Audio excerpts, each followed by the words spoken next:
call the meeting to order at 6:30 on Wednesday, November 5th, the Montpelier-Roxbury Board of School Directors. And our first order of business, as always, is public comment. So if we have any members of public in the room to comment on either items before the board on our agenda for the evening, or really just generally anything, we really appreciate hearing from the public.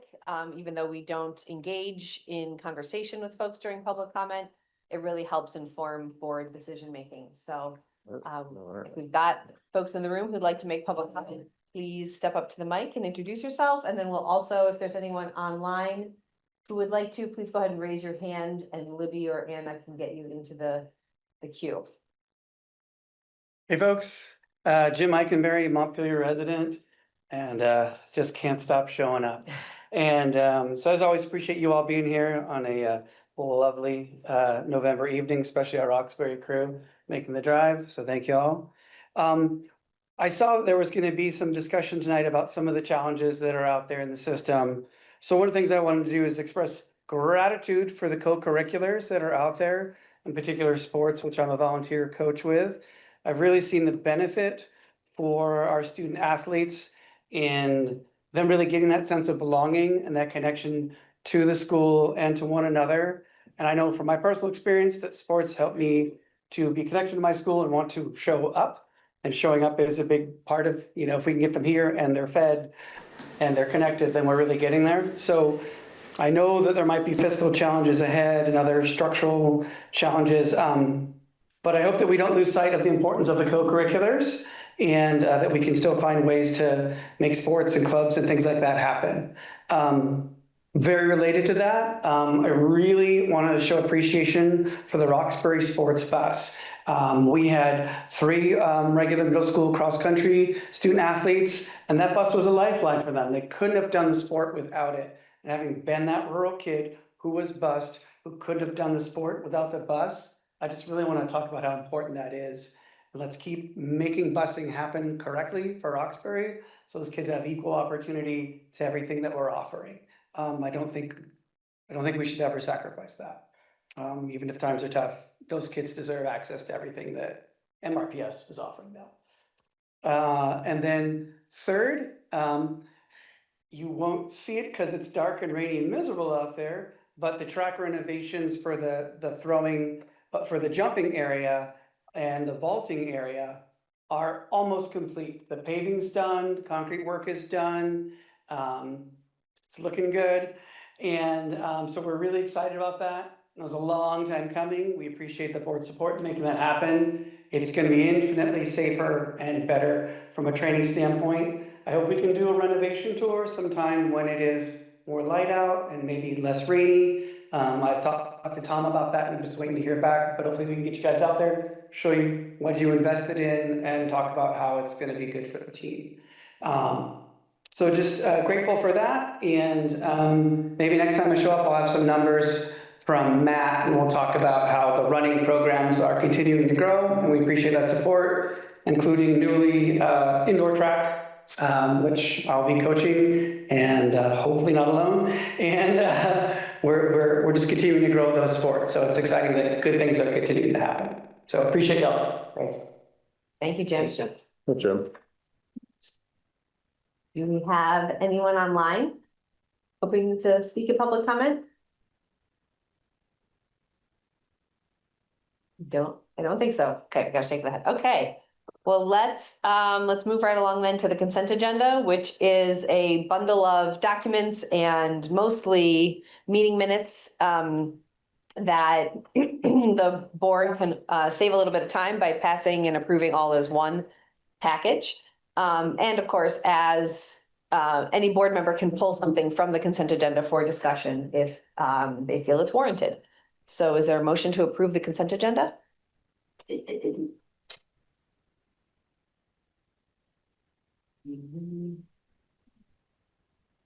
I'll make that motion. Thank you. Is there a second? Yeah, we pulled off the one policy. It's Let's get a second and then we'll get questions. I'll second. Second, okay, Yeah. great. Is there discussion? Yes. I have a question about the policy F5 that's in there. Okay, behavioral threat assessment. Yeah. Mhm. I don't know if we need to take it out or not, but there's the adoption notes that says that this text box and disclaimer should be removed prior to adoption. So I'm assuming that we're going to want to remove that prior to adoption. Yeah, we can flag that for Anna. It's like a default box in the template. Is it okay to actually Yeah, adopt it as a policy, which we will do if we all vote in favor of Oh, the I see. consent agenda? That's what Scott is raising. That change wouldn't make any difference to the policy. So I think we will, if you adopt the policy, Anna can just take it out when she puts it up on the website. Fantastic. And that's the technical term for it, ministerial? I think it's just a ministerial change. Administerial. Just without the AD. Without the, yeah. Oh, okay, got it. Okay. So it seems fine to keep it in there. All right. Rhett, was that, did you have a different question? No?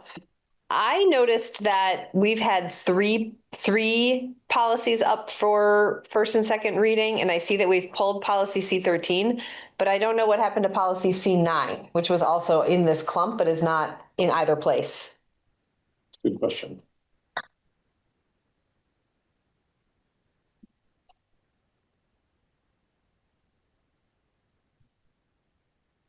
do you know which one is C9? That one was wellness? Did we pass it at second reading last time? No. It hasn't yet been in the consent agenda. The way, the process that we've followed. So maybe that's just, we'd see it in the next meeting's consent agenda?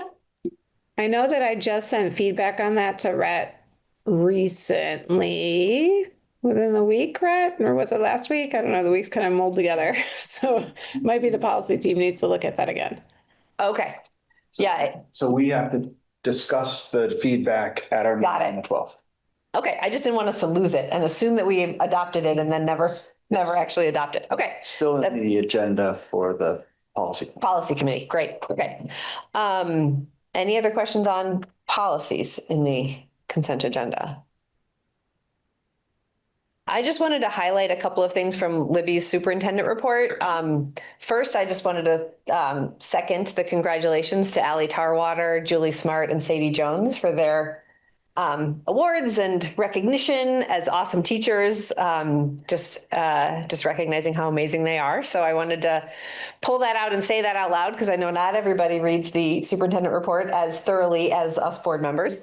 So bring that to the public. And then I also wanted to highlight, because we have as a board been discussing the capital fund and reserve funds being some possibly being moved to the capital fund. And we had said that we would make a decision on that at this board meeting. I wanted to highlight that we're not making any decision at this board meeting.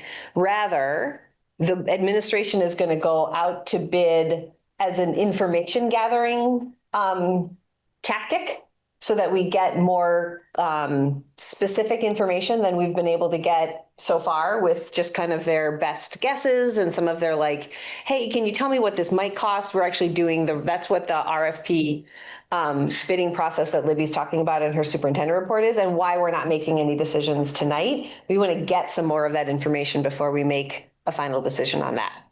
And doing so is one initial step in the process so that this gives us more time to get more information without slowing us down and keeping us from doing any construction in the summer if we want to go that route. So just an update on that process there. Libby, did I miss anything on that? Nope, you're good. Okay, great. All right, Ask a procedural question about the policy committee, just generally. sure. If there's a policy and it says choose A or B, and the policy committee asks the administration to choose A or B, and that answer comes back to me, can I make the change? And then do I have to wait for the meeting to start to make the change? The policy committee meeting to start to make the change, or can I make the change and then point it out during the policy committee meeting? I think it's the latter. Have to make the change during no, I can just point it out, so I can Yeah. get work done prior Yes. to the meeting and not be Yes, you can. Just to get more done. Yes. Okay. You can bring things to the As long as policy I- committee that's work you've done Okay. for discussion at the meeting. Okay. Yep. All right. Any other discussion on the consent agenda? Okay. All those in favor? Aye. All right. Any opposed? All right. We're going to welcome back for 2 weeks in a row, or 2 meetings in a row, I should say, UES Principal Rachel Whalen, and joined by Sam LaFleur. I saw her here. Where'd she go? Oh, you're hiding behind the plant. Please come to the table. Katie Swick and Allie Mahoney. Thank you for joining us to discuss and share with us about prioritizing play at UES. All right, I'm gonna start by acknowledging that I have laryngitis. So bear with me. I was playing with my voices earlier. I realized if I drop it an octave, you can hear me better, but I sound really strange. So we're sticking with this. I'm just doing my voice stuff. Yeah, thank you. I was thinking of you when I was doing it. So we are here tonight to talk about the work we're doing at UES and prioritizing play in our school. And this is directly related to our goals and our continuous improvement plan about increasing student belonging and achieving academic excellence. And so the first thing I want to start by talking about today is, just one could go to slide, thank you, is talking about where we started this conversation. So this conversation started last year. I was a member of the Guiding Coalition last year along with Katie, and we started off last year by thinking about what do we want to prioritize in our master schedule. And we began with an article from Joelle Van Lent, who's been a resource to our district over the years. And she had written a fabulous article that I linked in the slideshow about prioritizing play in elementary schools, specifically thinking about K-4.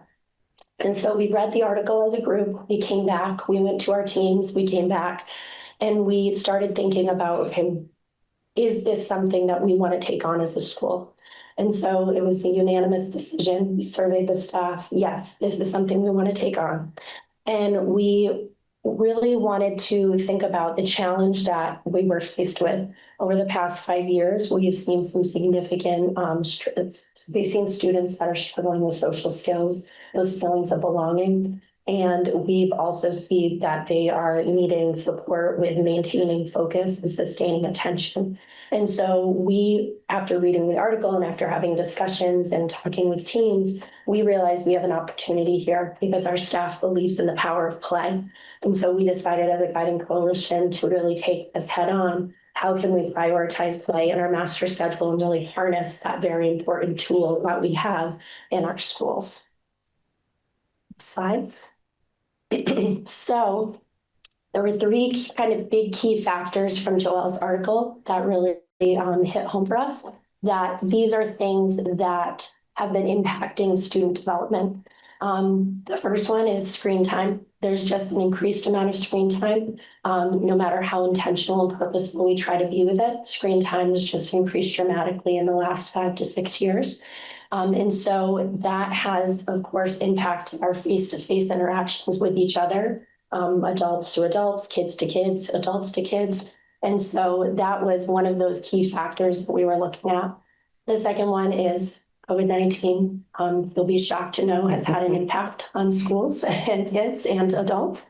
And so because of that, we have a lot of students, all of our students in our schools missed out on key developmental milestones with peers during that time, no matter what their age was. And so that was another key factor we were looking at.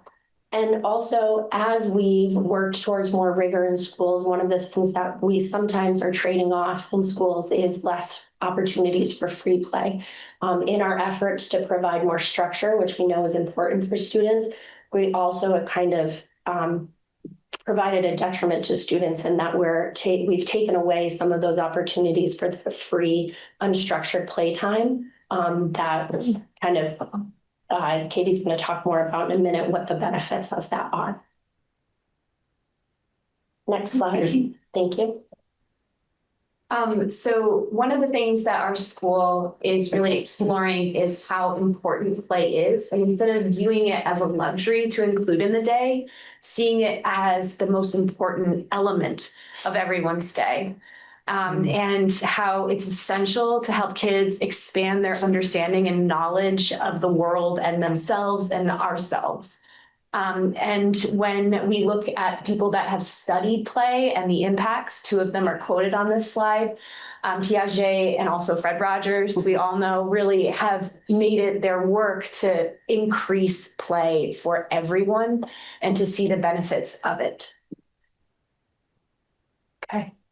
I'm going to add Stuart Brown in my master's in free time. I really enjoyed reading that book by Stuart Brown. He's founded the National Institute for Play and wrote a really good book for play for everyone. We are talking about students today and what play can do for students, but it also expands to everyone. So first of all, play meets kids where they're at. It's built-in differentiation. And I know I'm a kindergarten teacher, but I'm speaking for all the grades, and it's really important. You don't just think of me as a kindergarten teacher. But it differentiates, it's built right in. And it provides opportunities for communicating with each other and building connections.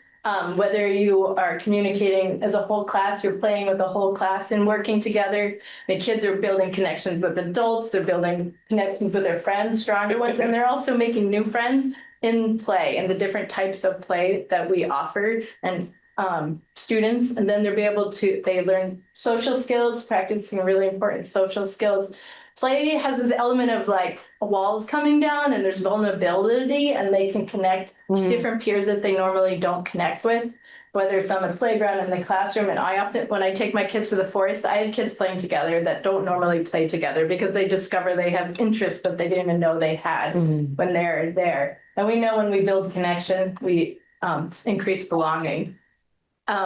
Children also get time to process what they're learning. So when you play, you kind of go into this play state and you turn off everything else and you get into a different state, and that lets your brain process the information and learn when you're in that state. Yeah, what else? I'm just gonna say about that. That's about it. Oh, I'm not done yet.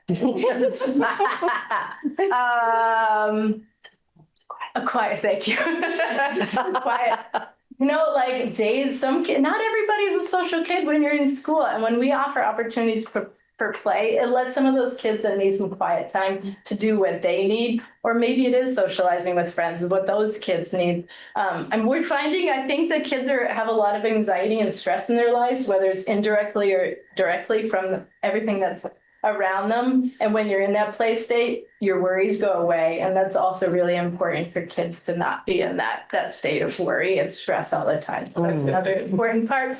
And one more thing, what did I want to say? It allows children, because they're focused and interested. Play is also a space for control and freedom within safe boundaries. So when you give kids an opportunity to play, they have that control and they have freedom, and then they can express themselves in the multitude of ways that play offers, which builds intrinsic motivation and confidence.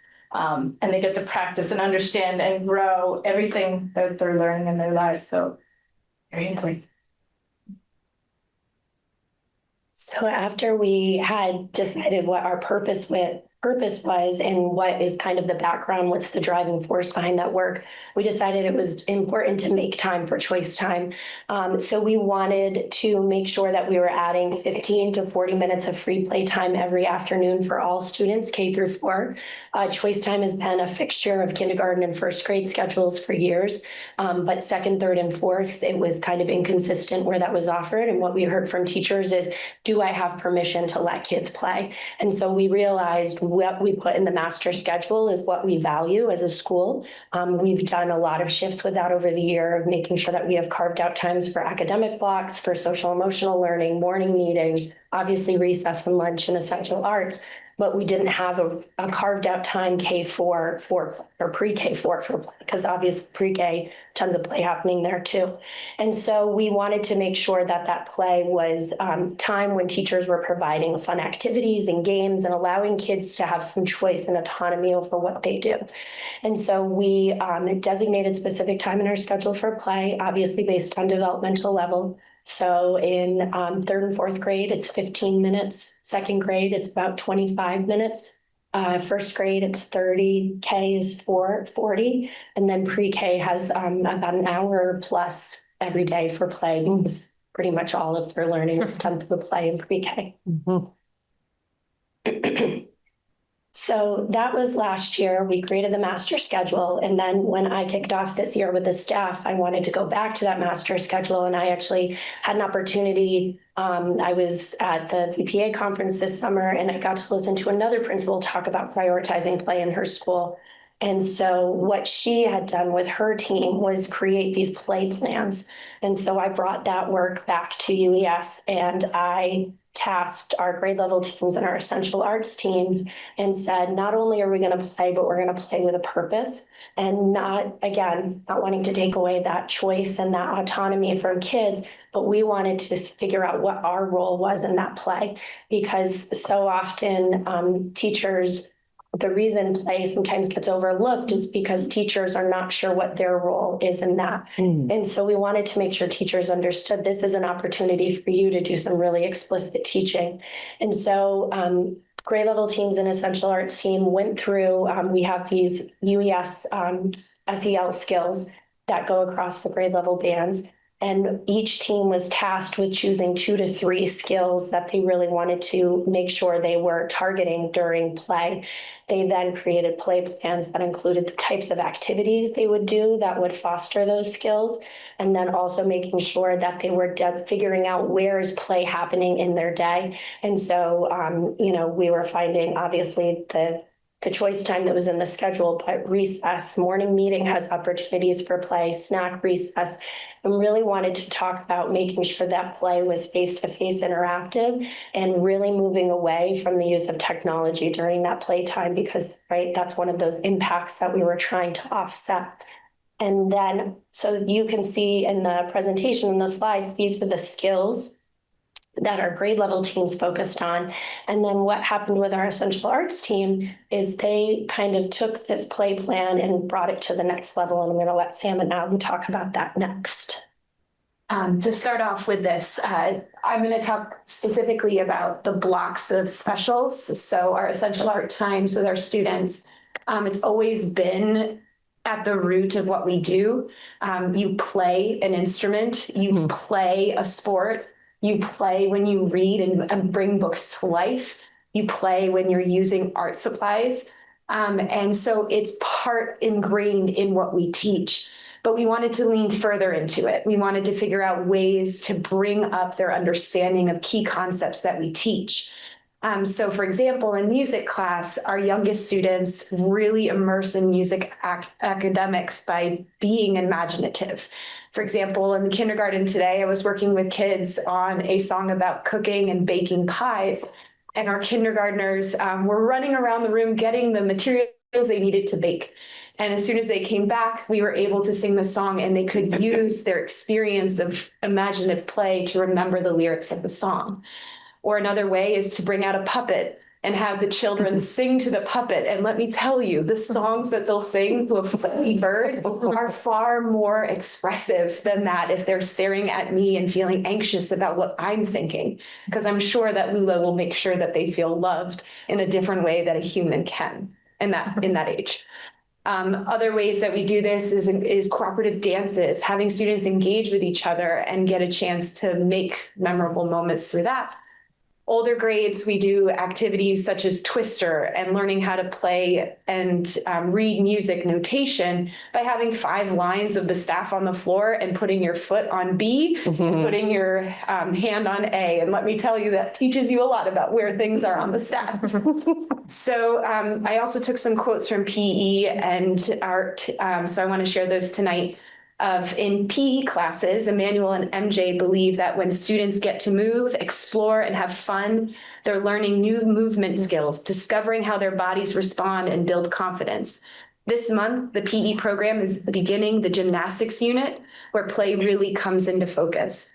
Throughout the unit, there's also a choice-based creative station where students can practice any skill they'd like or even invent their own. I think of Simone Biles in that moment. This looks like students traveling all around the gym, experimenting with movement and creating routines that are completely their own. In visual art classes, Christina's themes this year is Artists at Play.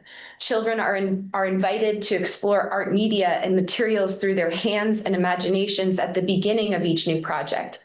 Children are also invited to engage in artist choice time at the end of each class to build their studio habits as artists at play. Centering play and artistic exploration across grade levels is boosting our creative thinking skills, engagement in learning, and feelings of joy in making art by hand.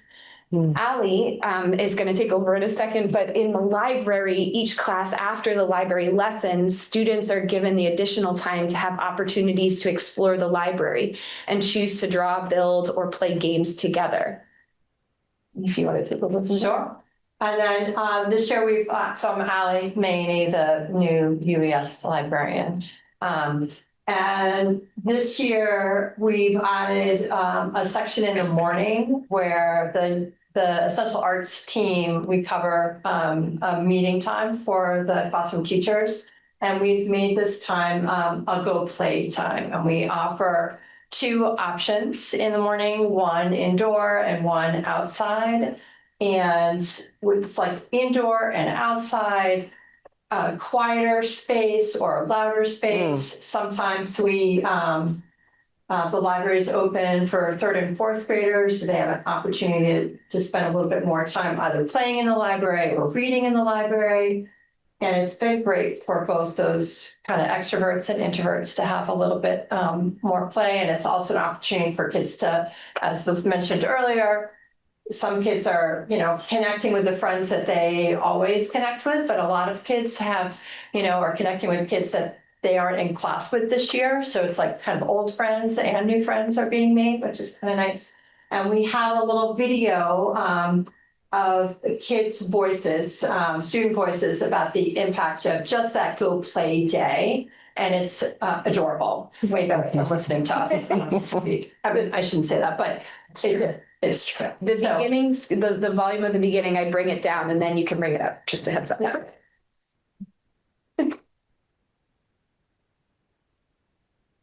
Sometimes it doesn't work that we.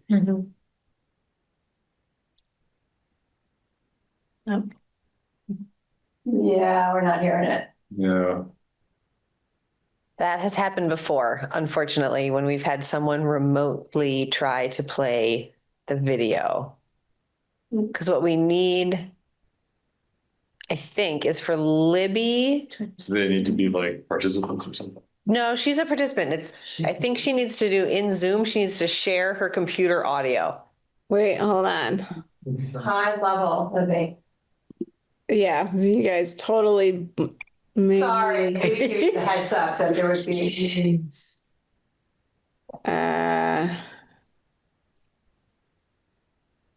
Audio. Wait, I just unmuted. Tell me if you can't hear it now. And then we can hear you. The special teachers get out. Can you hear it? Yeah. Okay.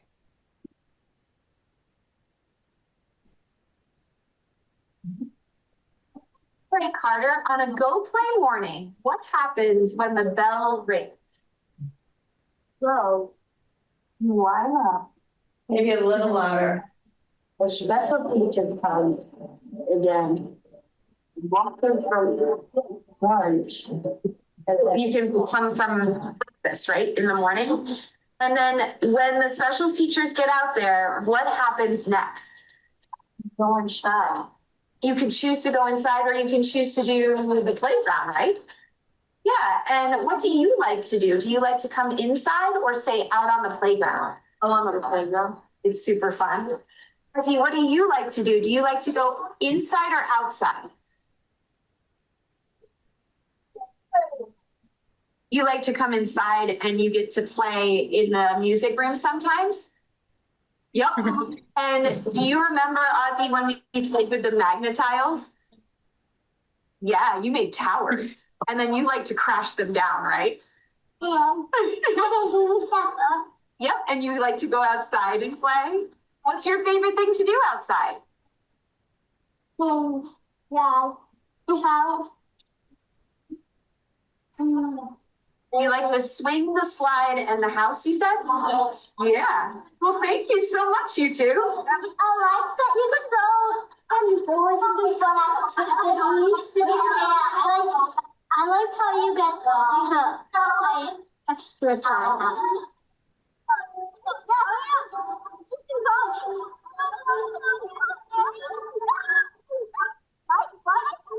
I never go over play because I get to play basketball with my friends and we play 1v1s and we pretend like it's the championship and then I love about the spikes because you can go so high on it.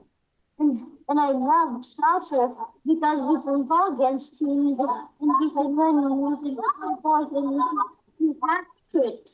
That's okay, because we get to have more time. So if anybody's late-ish, then we don't really have to worry about like being late. I like to play that because like we get a choice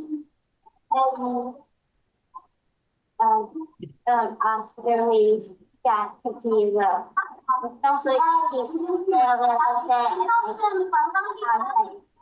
little different like once I'm wanting to find different schedules. Yeah, something on a Copeland morning, we're allowed to come inside, and we have fun outside or inside. I normally go outside or inside, depending on. Yeah. What's some of the things you like to do outside on Go Play mornings?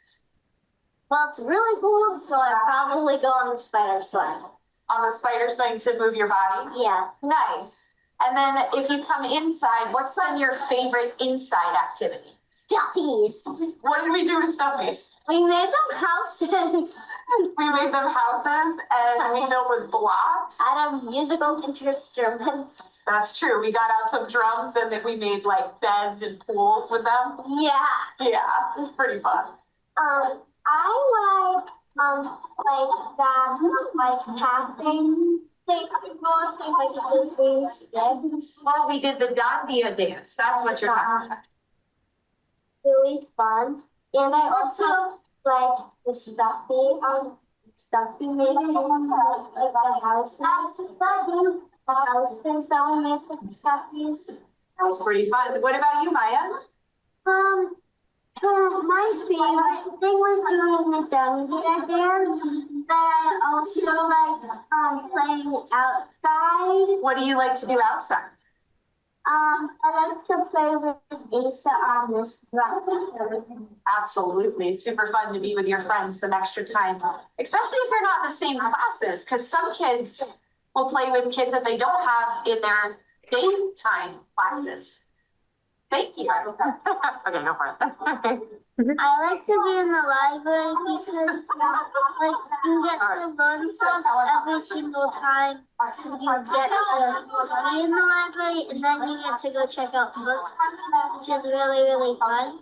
And when you're in it before, like when it's your day to do along the recess and you come into the library, you get one more book to be able to check it out. And I feel like that's good.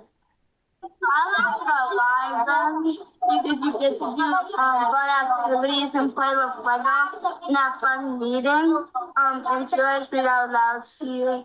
And it's really fun. My favorite thing is playing with my friends. If I'm outside or inside, I like everything I do, and I like playing with my friends the most. My friends are what most matter to me. Ray, I don't know if you caught that last Yeah. part. She says, I get to play with my friends and my friends are what most matter to me. So, yeah. So, yes, that one. That was a good one. Okay. Right. And next slide has some photos and quotes from Katie's classroom. Yeah, there's a couple. The first one was really his quote. I said, "I'm making a big tower with bugs on it, and I'm using my imagination." Right, like just showing the different expression where he was doing that, mixing materials, and then their child says, "Miss Katie, look what I made. Will you show it with my mom?" And I get that a lot. Like there's the proudness that they have when they make something. This particular girl used to make gears. She likes to show blocks, how they're like, you press this button, it does this thing, and it's awesome. And then another example in the forest of like doing their own science and discovering and kids playing together that normally don't play together. And I just want to throw in a couple other examples. Yesterday, I had a couple of kids, one who's learning to take turns and another one that's learning just to parallel play, and they just sat next to each other and set the 2-minute timer and just shared the one toy back and forth, and it was really beautiful to see that connection of two kids that normally don't act. And then last week we had the firefighters come and talk about fire safety, which is a subject that's, can bring up a lot of big feelings. And so later that day, they all lined up the chairs and they were all role playing and processing those feelings and what that feels like and the experience, and like that really, that gets into kids' brains, and then they have more knowledge, and we do that in our own head. We plan ahead and think through things, and play does that for kids. And so I think the impact was big. Yeah. Connecting back to the slide about play being potentially perceived as a luxury. As we shared before, it's so important for all of us, including us adults. So this slide has a bunch of pictures of our staff playing together. And at UES, as a staff, when we engage in plays in various ways, it helps us to strengthen our community just the same as our students. This year, the times that we've had in services, there are moments in the in-services that we are able to engage in some play. And for example, Brendan McLean made this incredible Jeopardy game, and to just hear the playful banter, to see the strengths of each of our staff colleagues just was wonderful and hilarious. And then at our last in-service, the last little chunk of it at the end of the day, all of us got to choose a play activity, and there were various forms of play. Katie was sharing this awesome book about the 8 different ways to play, and you could see it in the offerings. I get the Stuart Brown again. After 35 years of studying adults' lack of play and what adults do, he's came up with these 8 different types of play that we all do. So you should all go look up what your personalities are in play. It's very interesting. I want to also add that, like, the studies will show in Japan that play is as important as diet and exercise in the longevity of humans, and some studies that show. So when you stop playing, you start dying. There we go. The quote. and like, it's building such relationships at our school. Something that we've noticed, just like our students, that building of trust, the building of empathy and resiliency, we're leaning into that as a staff when we have these opportunities to play together.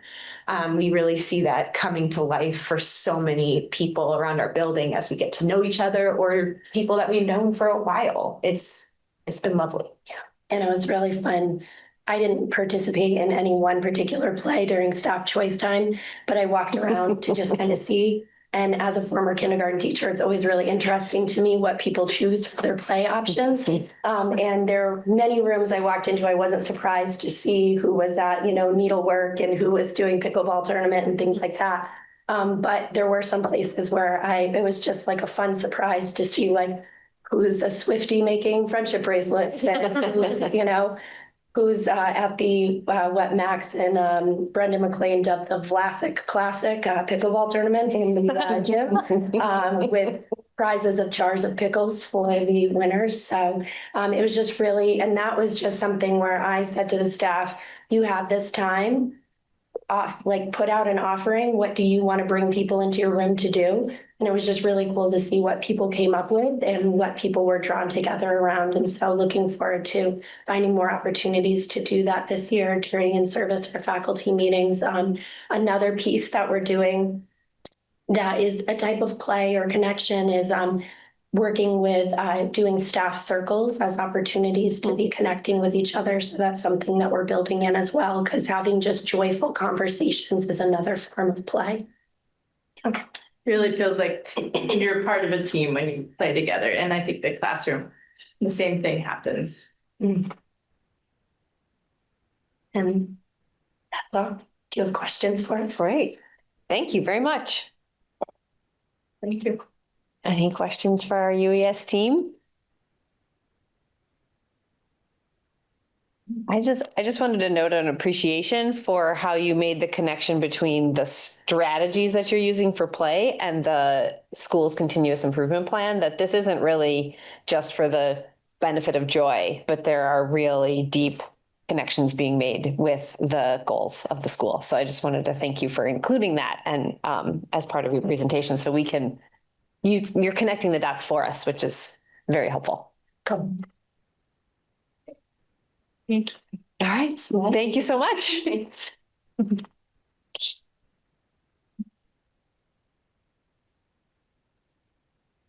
think we're on to Libby and Mike. The budget priorities and pressures. Hard left turn. Yeah, right. I was gonna say, well, this. Oh yeah, no, your challenge here is, Libby, how to make this How playful. do you follow Yeah, that? this isn't as much fun, guys. I'm really sorry. Hold on, let me just make this full screen. All right, so tonight we are going to kick off budget season with our budget pressures and priorities. The board has gotten this presentation beforehand. I'll let you know that we have made some small tweaks after multiple eyes have. Yeah. One second, Libby. 1 second. Should we do it on the laptop? Is there a way to make it a little louder in the room? Yeah, it's a little. Thank you. Is that better? No, I don't think it's you. I think it's just the speakers could be turned up. Let's try it now. Is that better? A little bit. Maybe go a little, like one more knock. Okay, how about now? Testing 1, 2, 3. That's better, right? Better. Is that, how about over on that end of the room? Okay, all right, we're good to go. Okay. So this presentation is slightly, I was saying this presentation is slightly different than the one that was sent to board members a day or two ago, just because I've had more eyes look at it and we made some adjustments to just a few places on the slides, but most of it is pretty similar. Oops, hold on. But before we get into the pressures that we face this budget season, we wanted to remind the school board and the community just how awesome we are. And it's the financial resources that we put towards our schools that allows us to accomplish just absolutely wonderful things for kids. All of these super happy kids, all of these pictures have been taken just in September and October just this year.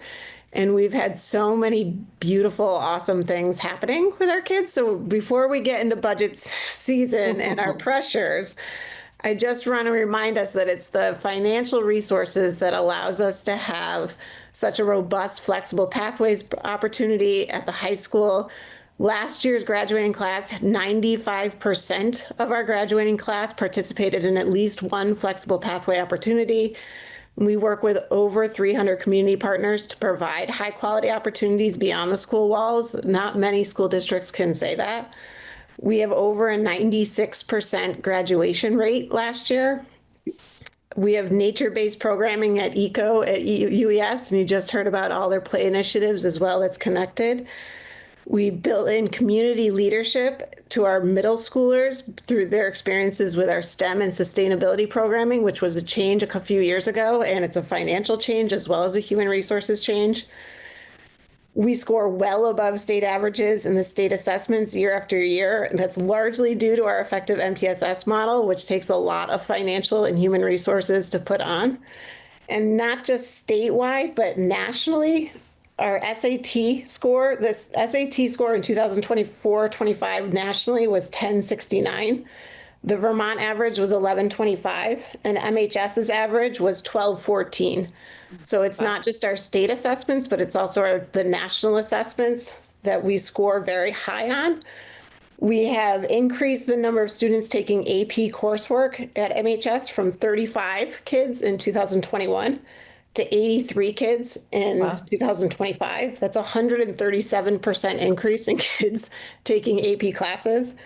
And last year, 86% of our kids who took the AP test scored a 3 or higher on that exam, which is also a national exam.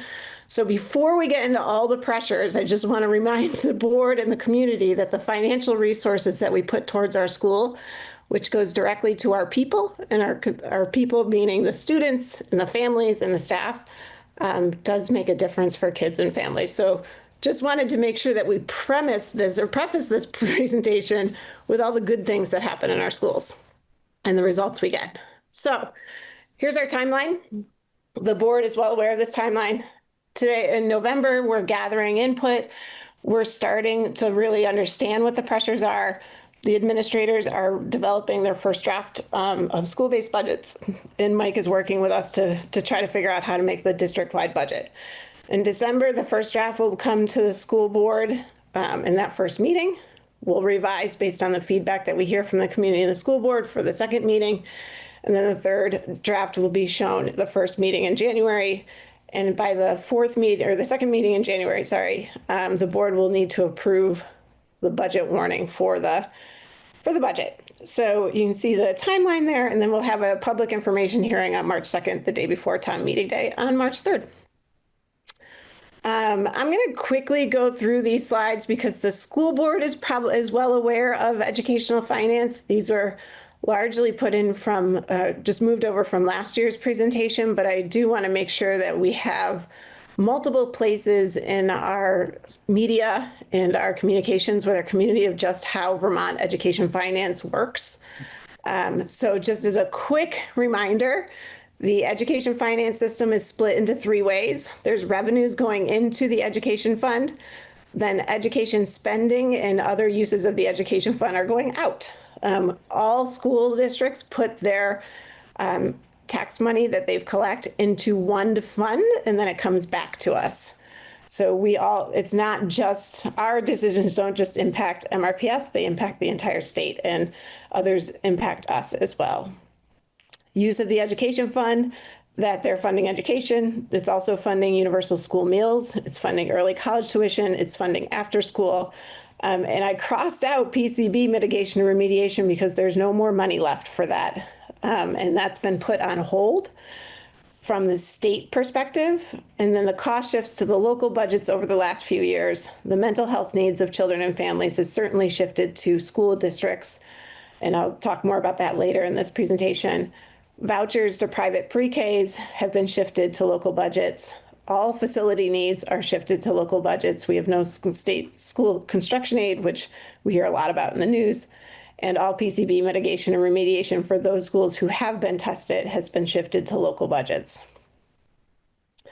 Just a reminder that last year in January, Anna Vick from MRPS Pi, our fearless leader of MRPS Pi, and myself put together a three-part series of how does education finance work. Some of the information may be out of date because we were referring to last year's budget, FY26, the year we're in right now.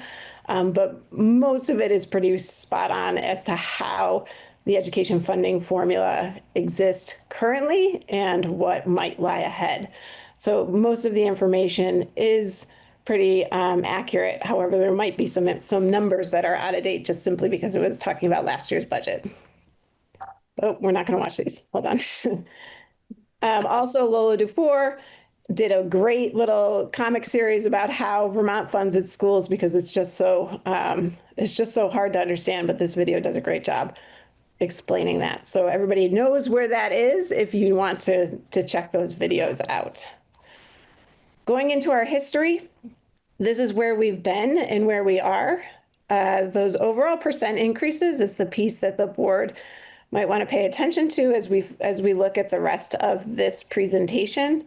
You can see that it's been ups and downs. Lots of things have affected this. So for instance, in FY25, Act 127 had the new weights.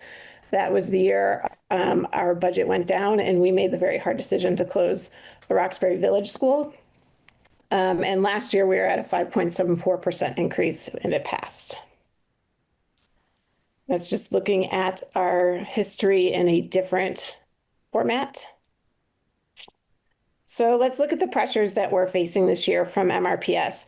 This is our NASDAQ enrollment projections. This was actually the same graph that was shown on this presentation last year because we haven't gotten the new projections just yet from NASDAQ. That Nick has actually just started working with them to get new enrollment projections. So as soon as we get that, that's usually a pretty quick turnaround. We'll update this slide and we'll update the board as to what NASDAQ is saying. But enrollment does impact our budget. So as of October 20th, we have a decrease of 11 students from last year. And this is not long-term weighted ADM, which is what we see in our education tax formula. These are actual students who are in our schools. So actual student counts, we decreased 11 students, which is not bad. It's not a huge decrease at all. We're pretty much plateauing in terms of our enrollment, which is what NASDAQ predicted.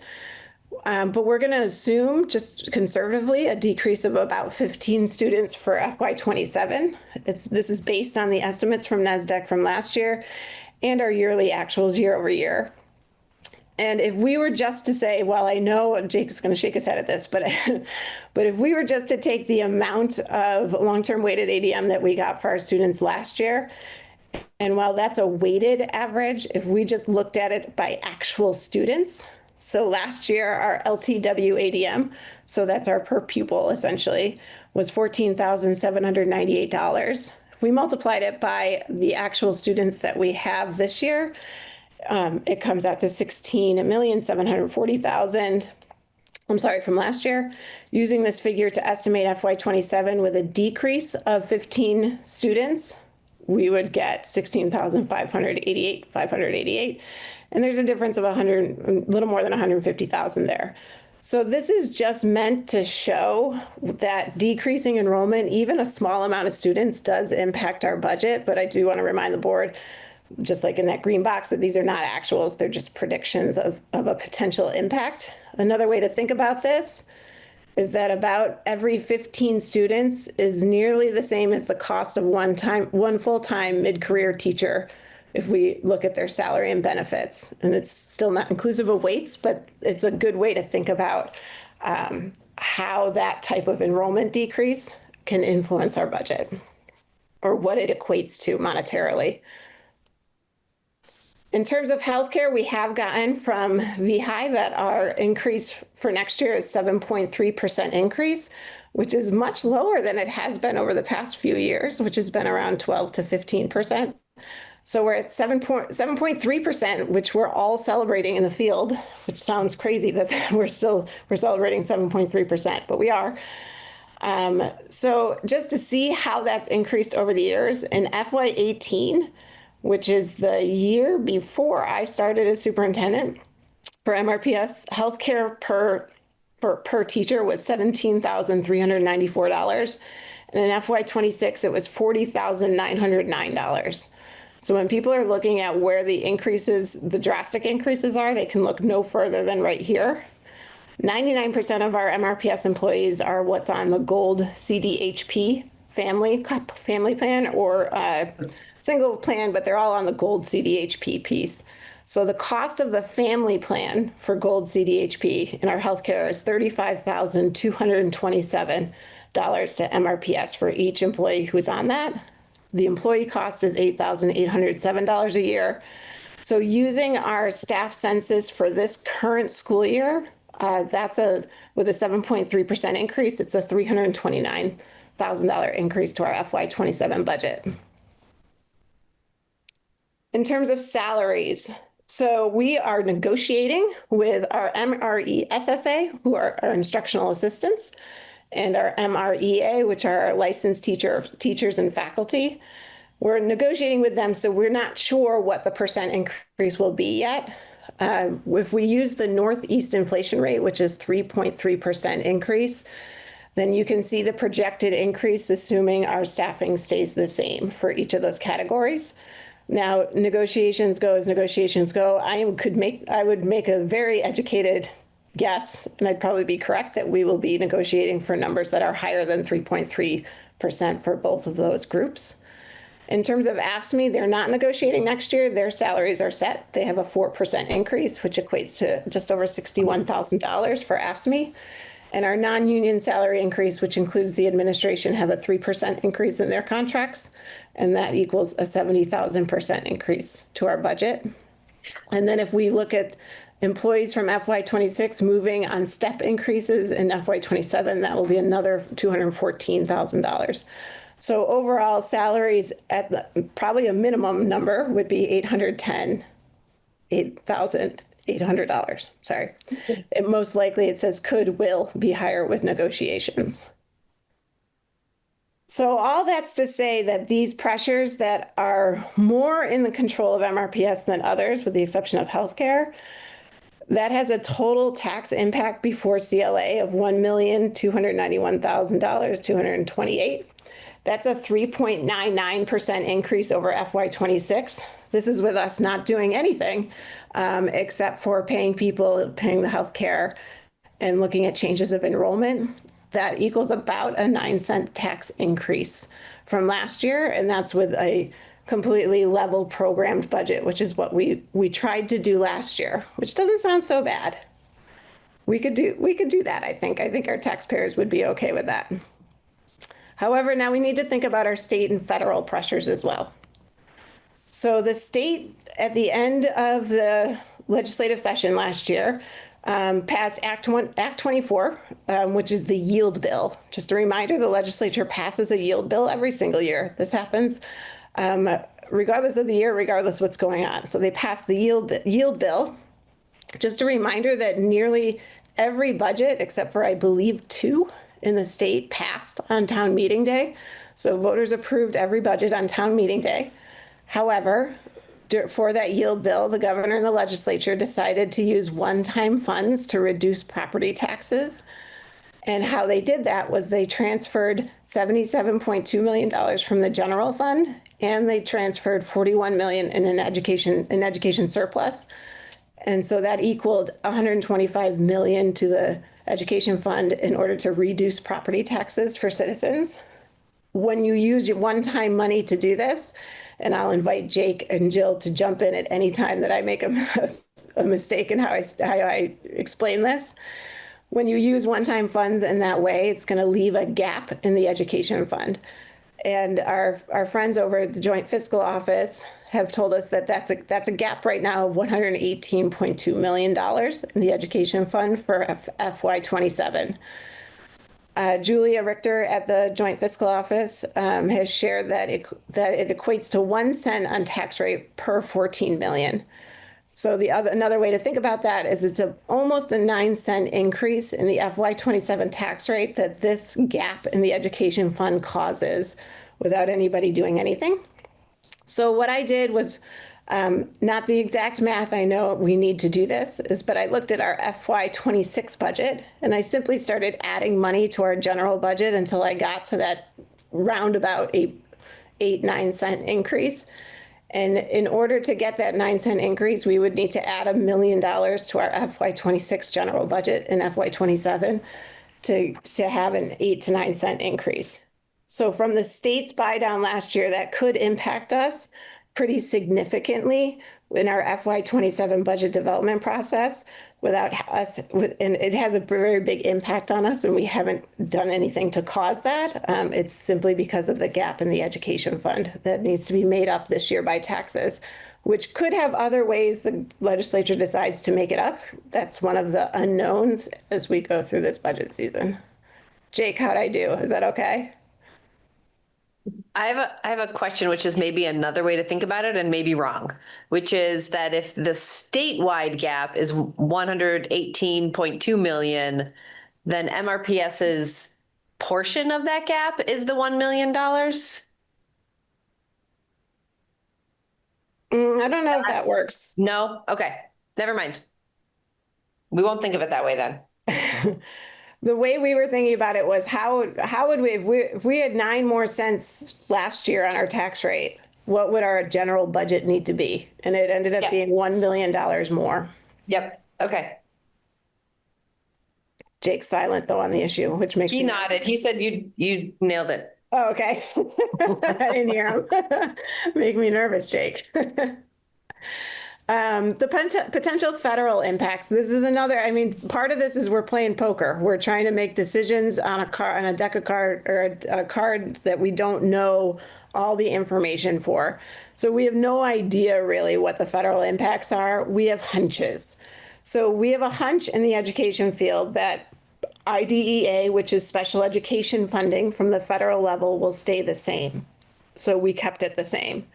We have a hunch that Title 1A will stay the same. That has been called into question.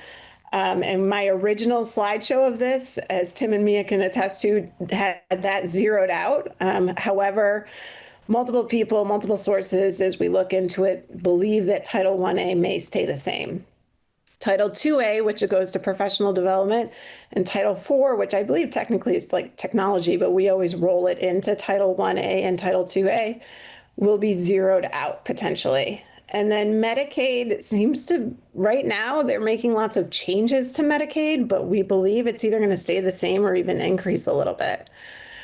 And so when we look at all of those, we're looking at having to either make up the difference for Title 2A or not use that funding, which it basically equates to $164,757 change in our budget. So when we look at the summary of the state and federal pressures, it's more than our level programmed budget. So with the state buy down of taxes is of $1 million to us, and of federal resources changes of $164,000. The total pre-CLA impact could be over $1 million, which is a 3.3% increase over FY26, and it's nearly a 9-cent increase to our taxes. And we have no control over this piece right here. So if we look at the summary of both the state, federal, and MRPS pressures, we add those two up together, and that's a 7.59% increase over FY26, which if you remember back from the histories chart, that's way above what we've had. The highest we've had thus far in my tenure as superintendent is 6.9%, and that was with one failed budget. So we're at 7.59% without even going into budget season this year yet, without truly looking at actual numbers this year. And that equates almost to an 18-cent impact on our taxes, an 18-cent increase to our taxes. When we switch gears a little bit and look at our priorities, the administrative team looked at our priorities from last year, and we talked about whether these were the same this year, and they are. So when we're thinking about the priorities and how we're tying them to our school board goals for us, we want to maintain resources for an effective MTSS model in SEL and academics. We want to do that by abiding by our class size policy, by the educational quality standards and research-backed guidelines for staffing levels. We want to allow for professional learning and equitable and inclusive classroom instruction. This is where that Title II dollar might impact some decisions we make. We want to sustain safe facilities. We want to ensure the continuation of co-curricular activities, to our friend Jim Eichenberg's point earlier. We want to develop a budget that's fiscally responsible for taxpayers by exploring all of our system for efficiencies and ensuring financial coherence across our buildings. And we want to protect the services dedicated to our most vulnerable children and families. So one of the things that I wanted to think about as I was presenting this was thinking about those priorities that the administrative team has that are connected to our school board goals. Just how much are we spending on two of them maintaining resources for an effective MTSS model and SEL and academics, and protecting the services dedicated to our most vulnerable children and families, because oftentimes our MTSS model is what helps the services for children and families.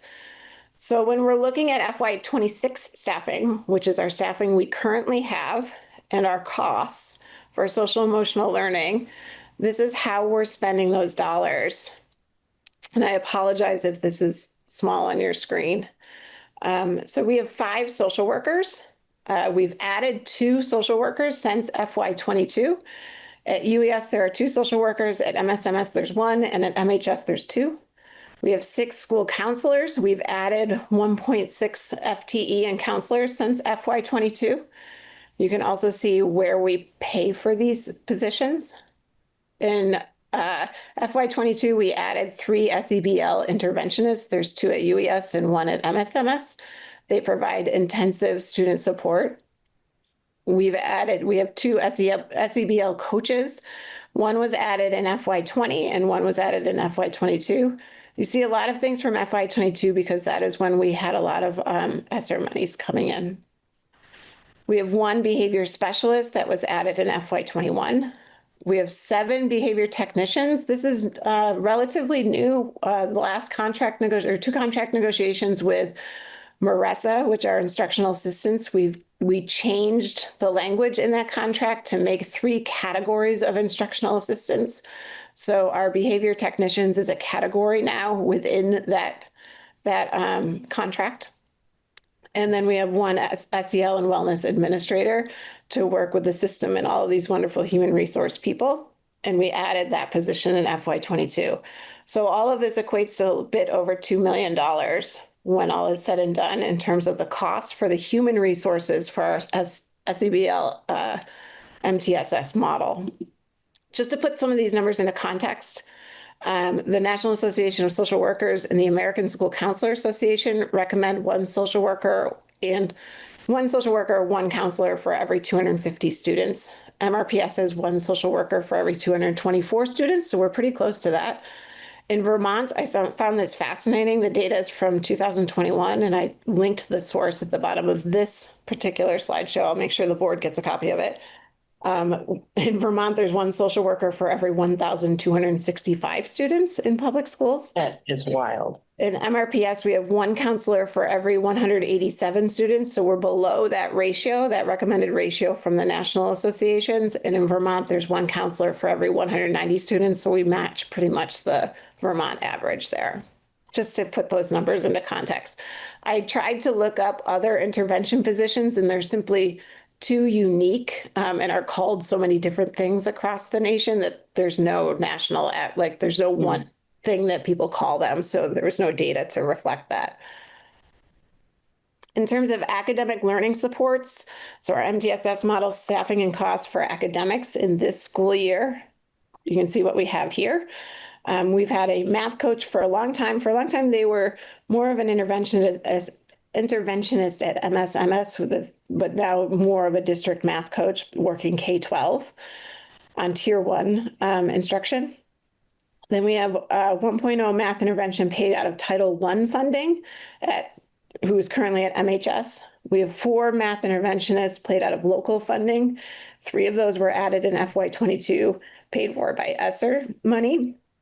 We have 2 at UES, 1 at MSMS and 1 at MHS. Actually, that's a typo. Sorry, I'll fix that. There's 2 at MSMS. We only have 1 math interventionist at MHS. We have 3 FTE in literacy intervention paid for by Title I. 2 of those were added in FY22. 2 of them are at MSMS and 1 is at MHS. We have 3 literacy interventionists paid for by local funds. So we started with paying those in a combination of Title I and local funds. We've moved them over into the local, and they work with students in need of tier 3 instruction or heavy remediation. 2 of them are at UES, and then there's a shared position between MSMS and MHS. And then we have 1 director of curriculum and technology. Mike, of course, does lots of things, but he does lead the work and the academic support for MTSS across the district, with principals playing a big role in that as well. So that equates to $1.5 million. And so in all total, our human resources for the major components of two of the administrative priorities cost $3.8 million to the district in terms of the human resource piece of it with staffing and benefits. So as we look forward, we've got next week, we will be talking about how to communicate our budget with my good friend Anna. And then we will get going with our budget presentations. But we've had some significant pressures coming up against us. We believe we're predicting that we're going to have to really work through as we get into budget season here. Happy to take any questions.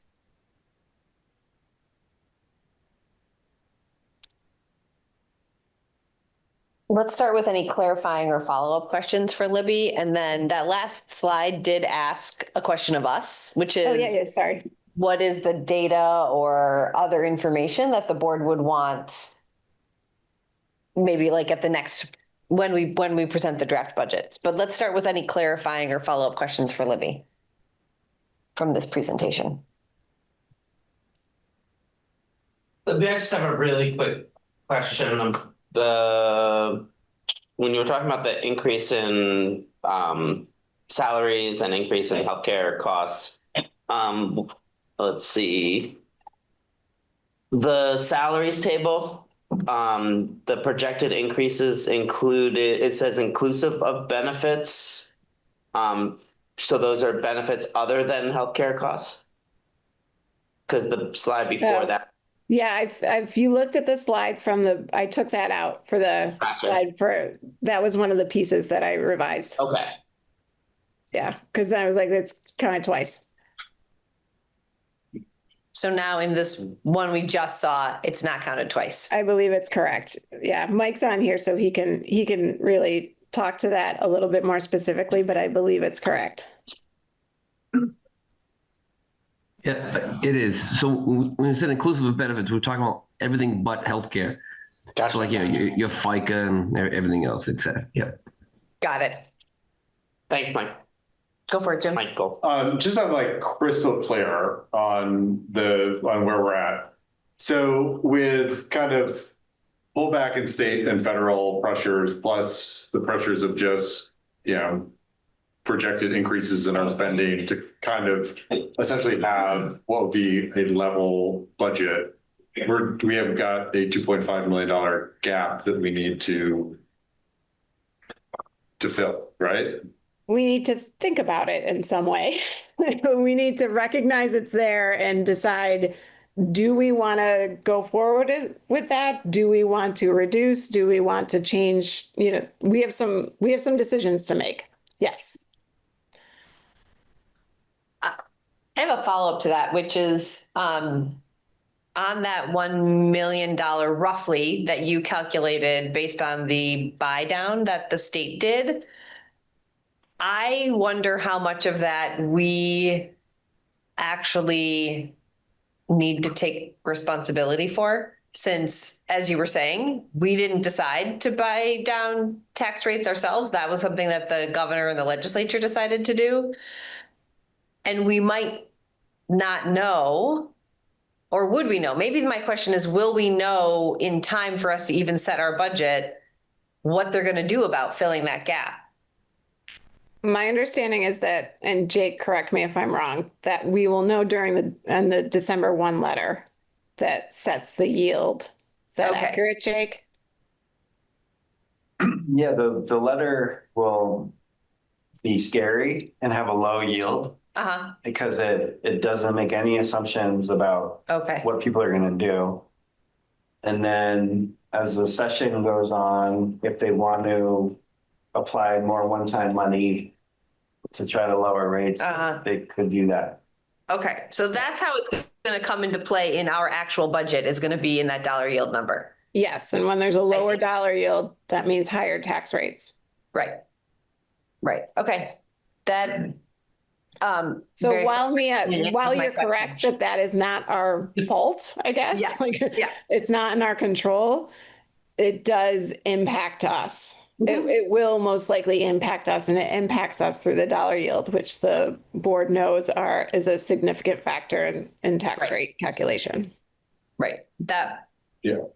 And can I just ask a kind of a follow-up about what that means? So it seems like we kind of have two choices. I mean, assuming the numbers don't change substantially, or there's not some white knight that rides in and with a big bag of money.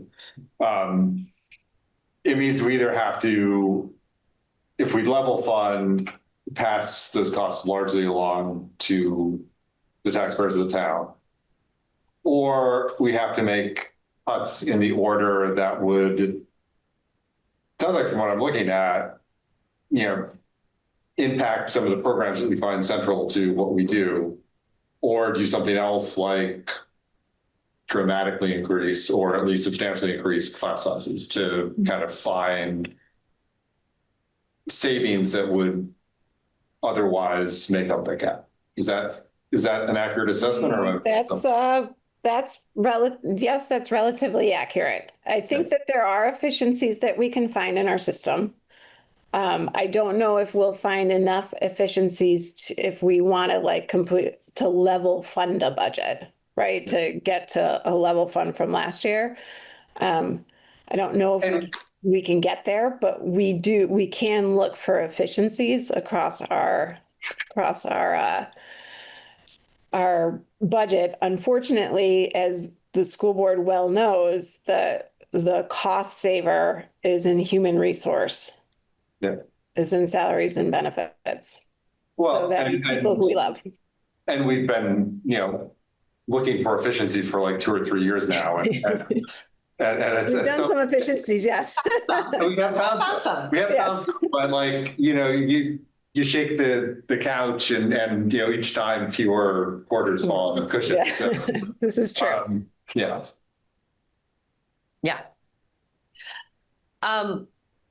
It's one other question I have about the tax rate increase historically, and if you don't have this off the top of your head, that's fine. But I think it would be the slide that you shared with us in the presentation, I think is the actual tax increase that happened after CLA and after the dollar yield vote, right? But that maybe is different than the tax increase that voters voted on, or is this the tax? Because remember, this is the tax rate before CLA. So it's not broken up. The tax rate that voters vote on is after CLA, I believe. Jill, is that right? Because it's different by town. Right. Correct. Nobody knows what the tax rate is going to be. That's true. Right. So they're not ever voting on a tax rate. It says on the ballot, do you approve of people spending? Right. So, and that's going to be the case almost that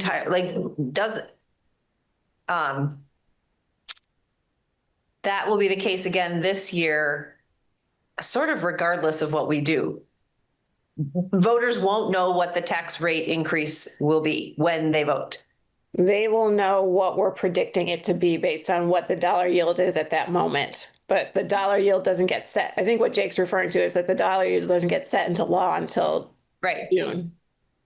Right. So like last year, I forget what the number was, but in Montpelier, we were showing like 5% or something. Yeah. It turned out to be closer to 1%. Right, because of the buy down. Because of the buy down. Right. I guess I'm just wondering out loud, just as a thought exercise, what the value of predicting a tax increase is if we don't even know what it's going to be. Well, we do that every year. So if we didn't do that this year, it would be a significant change in how we communicate this to our community.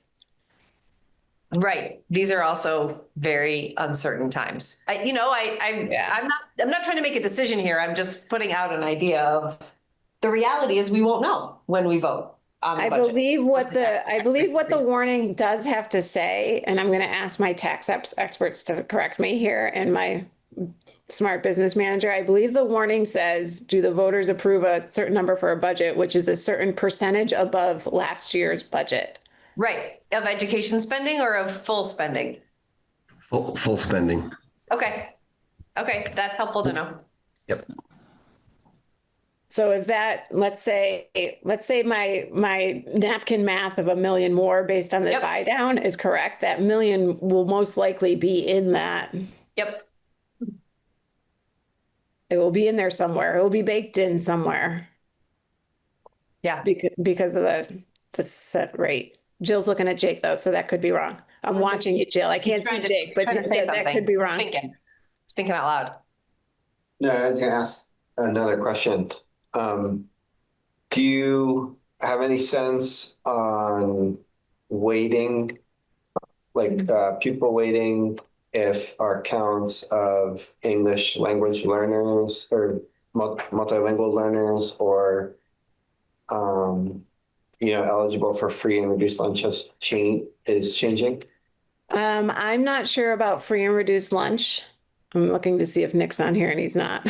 He's because he would know that number better than I do. I'm not sure if that changed significantly, Jake. Our multilingual learners numbers have relatively stayed the same.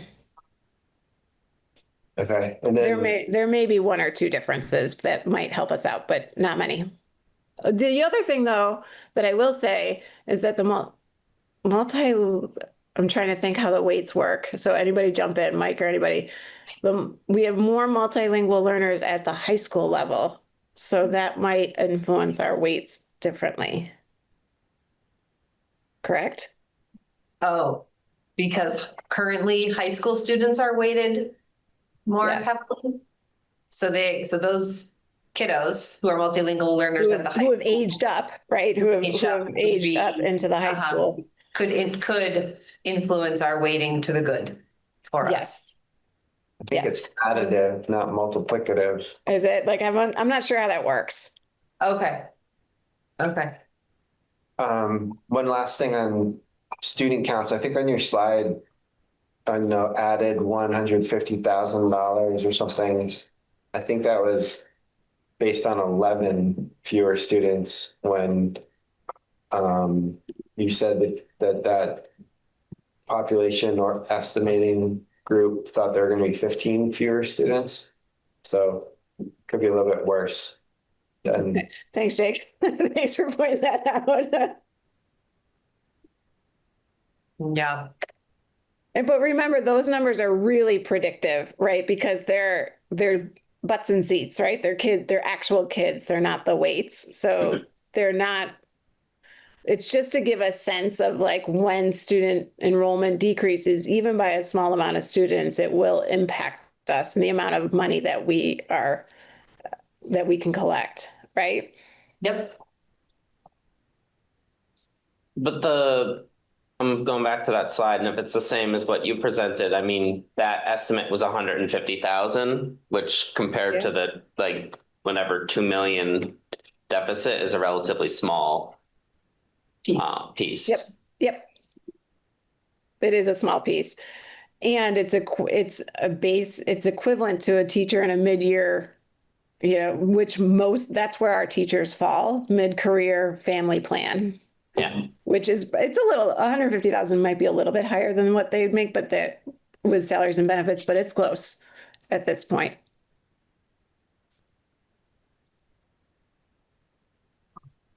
I have one more follow-up question before we go to, unless others do. You had I thought the slide that you shared where the context of, sort of what the kind of best practice wasn't quite the word you used, but ratio of students to counselor and student to social worker was very helpful. And I heard you say you couldn't find it for interventionist. Was that also for academic interventionists? Yeah, because people call them different things. Okay. Right? I wasn't sure if you only meant SEL interventionists. No, there's like people just call them different things and have different types of models. There's not one model. And so it's really hard to name what that is. And there isn't anything you can just like look up for a data source on that. Whereas a social worker is a social worker. You can look that up. Okay. Any more question, Tim? Yeah, on the federal funds, are those allocations announced in a way that's timely for our budget, or will that be uncertainty that we carry through the season? That's uncertainty that we carry through the season. Okay. And that's every year. That's Right. not just this year, that's every year. We don't find out what our calculations are. I mean, on a good year, it's May, end of May. Okay, thanks. And Libby, the state pressures, presumably that is not unique to our district. That's something that every district is dealing with. Every district is going to have to face that. And as me and Jill know, the way I got that even thought process in my head was by talking to the superintendent up in Maple Run hey, he basically was like, hey, Libby, you need to be paying attention to this. And so that's where I was on a phone call with him. I was like, you've got to explain this to me in like the most, like, pretend I'm a toddler. And he did for me. So that's where I got that even thought process. And once I talked to Bill up at Maple Run, I gave Jake a call to see if it kind of worked out, you know, if that was a thought process I should be following or not. So I've tested that through a couple different ways. But yes, that is, everybody will be facing a low dollar yield because the dollar yield impacts all of us.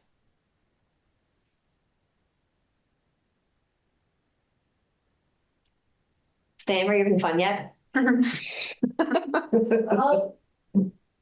trying my best to follow what's up. It is very challenging. Do you have any questions that would help? I think my only misunderstanding is surrounding what the cent increase in taxes like translates to what taxpayers are actually paying in taxes. That's a great question. We will see that in budget drafts, right? Mike, you want to take that on? Yeah, absolutely. You know, my goal this year, you know, even though I'm the first year guy new, I'd like to show some examples of, you know, when we look at the whole set of taxpayer demographics, how they break out, you know, where the funds come from, and potentially even a chart that shows, you know, based on your home value and your income, you know, where you might fall. So you can personalize what the budget in front of you will mean to you as a resident taxpayer. And, you know, I'm also going to try to show some income sensitive impacts to those who, based on their income, don't pay that homestead tax yield rate, but rather pay a percentage of their income. So my goal is to show many different versions of how the budget impacts individual residents of Montpelier and Roxbury. In the meantime, a good rule of thumb is each penny is like $40 on a $400,000 house. So if we're hearing 20 cents, then that would be $800 on a $400,000 house. And that's in your example, that would be an increase of whatever they were already paying in taxes. Yeah. Okay, so, oh yeah, go ahead, Jill. Oh, not a question. Libby, I lived in this world a long time and I really appreciate the thought and the specificity you just presented. Like, this was a really helpful walkthrough to show.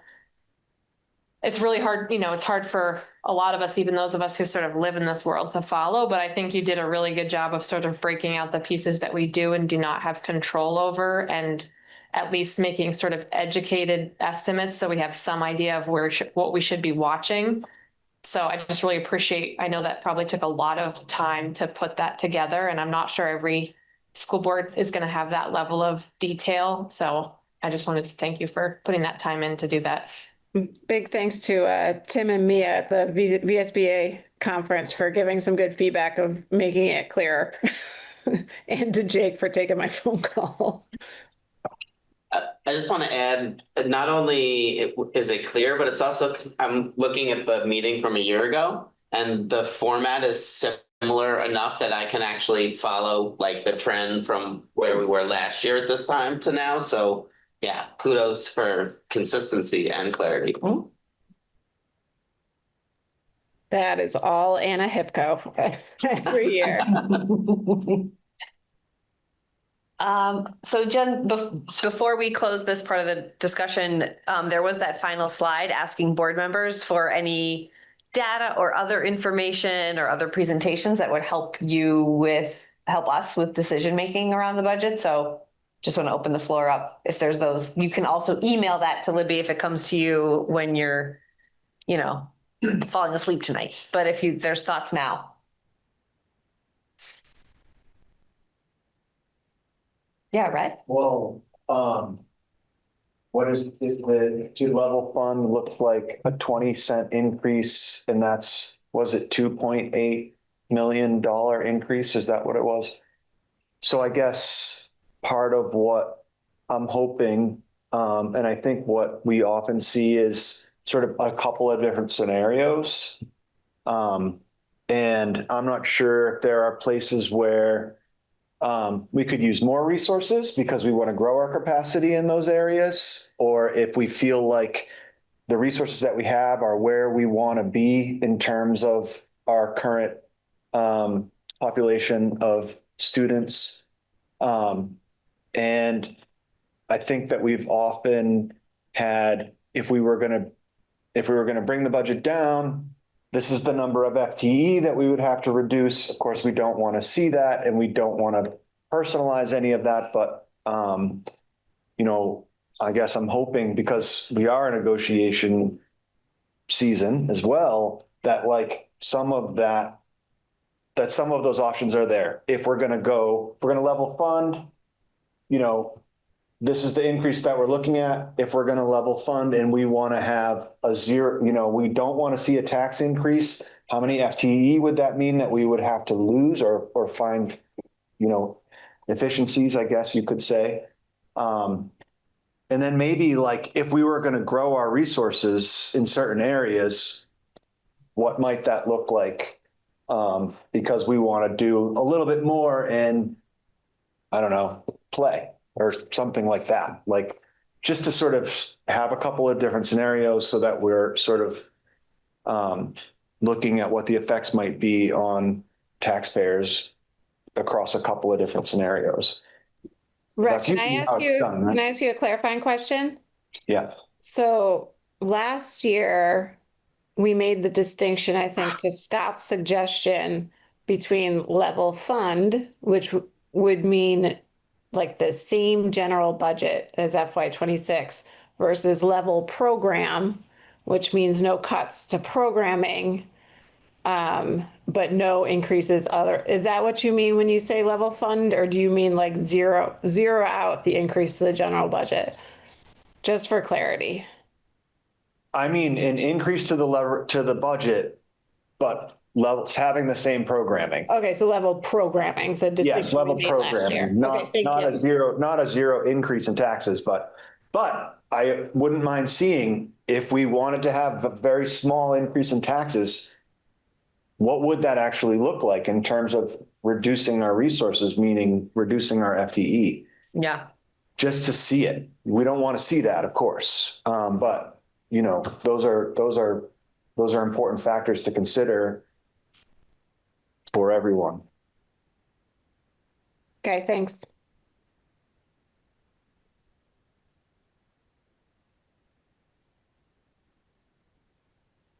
Any other requests?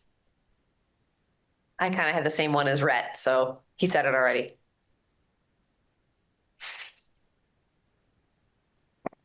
Yeah, I'd love to see that too. Mm-hmm. With one caveat that, and I know, Libby, you'll do this, but to keep it as general as possible. I know last year, we went through, I think, an unnecessary level of anxiety in the high school when we got to the conversations about a specific foreign language teacher. And in the end, I don't think it was necessary. And so if we can, keep those conversations very general around FTE, because those are, our community members. And we don't want to be, talking about cuts to their positions lightly. Oh, I agree with you, Scott. I think that the challenge and the question, like not the first board meeting, that doesn't happen in the first budget meeting, but when we get down to it, where you all are actually voting on the warning and making a conscious choice, the question ultimately comes is where is that FTE located? And so I think I think it's a really good discussion for the board to have about whether or not you want to ask that question or not. Total.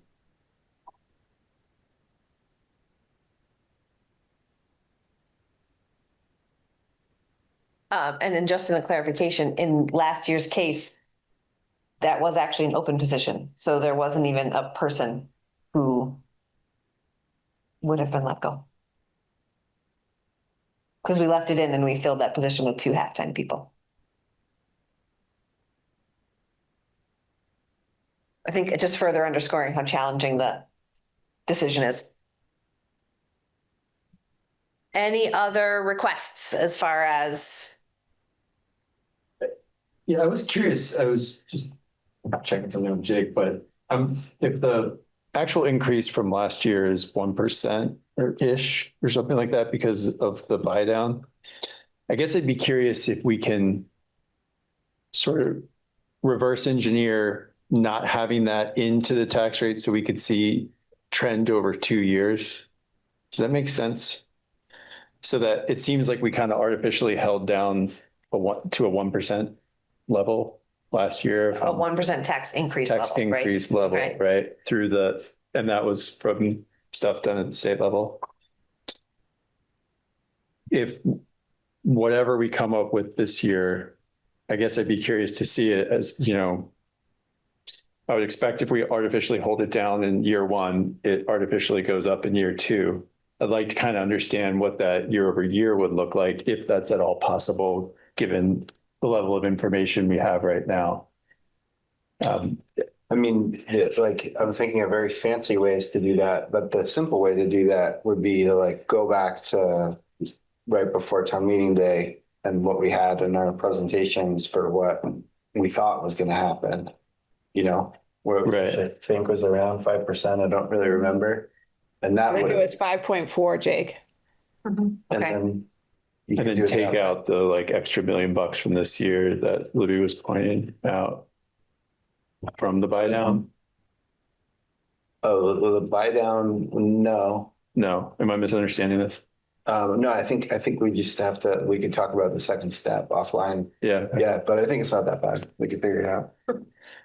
I think the idea being it'd be interesting, I think, to me to see what a steady progression would look like without. I think we did good work here last year by not doing our own buy down of like $500,000. So that's not to put that trap in place for the following year. And so I'd be curious to see what just without shifting costs from one year to another, just a plain increase would look like. That would help me as I kind of think about what's needed for this year. I think we'll need to talk with you more, Tim, offline to make sure we understand totally from the back end. How to show what you're asking. Yeah, exactly. Yeah. I don't know if it's possible. It's not something to waste time on if it's too. Yeah, Tim, I just want to understand what you're thinking about better. That's all. All right. I mean, I'm just looking at the, like, not thinking about tax rates, but just the overall increase in our budget is the same regardless of what the buy down was. And so if we're looking at whatever it was, 5.7% increase last year and a potentially 7.5% increase this year, that's irrespective of. Sure. Yeah, but are you talking about, say we have an artificial 1% last year, and with a new budget to get to where it needs to be, say it's a 7% increase. Like, if we didn't have that, would have been like a 3 and 3. Yeah, basically that's what I want to kind of understand, and I don't know if that's understandable because you can't know some of that stuff till the end of the day, I guess, after we pass the budget. So I just wanted to put the idea out as something I'm trying to think about, whether or not that we can kind of see a more steady progression instead of that cost shift. When I think about this, the macro level, it basically boils down to 2 years of tax increases impact into 1 year. Yeah. And that's also what we're experiencing. Instead of 5% in FY26, we had 1%, and now we're seeing like maybe 10%. 17 cents, or I think that's what it was, would be about 10%.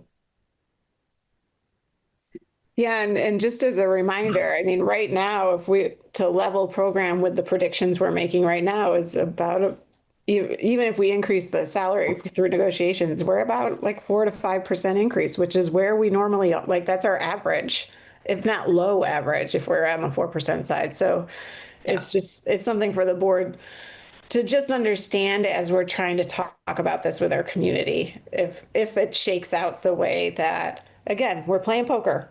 There's a lot of unknown information that is that we don't have at the moment. But if these predictions reign even remotely true, the things that we're in control of, we know the most about, and we're at a pretty stable increase and an average increase of where we've been over time. And as the probably should stop talking because I don't want to dig myself a hole, but as the 2 slides on how we spend human resources in SEL and academic intervention show, this board and this community say that's a value. You know, since FY22, we've put significant human resources in those areas because it's something we value so much. And so that's kudos to us, right? Because we have effective models going on in these areas now for kids to support kids.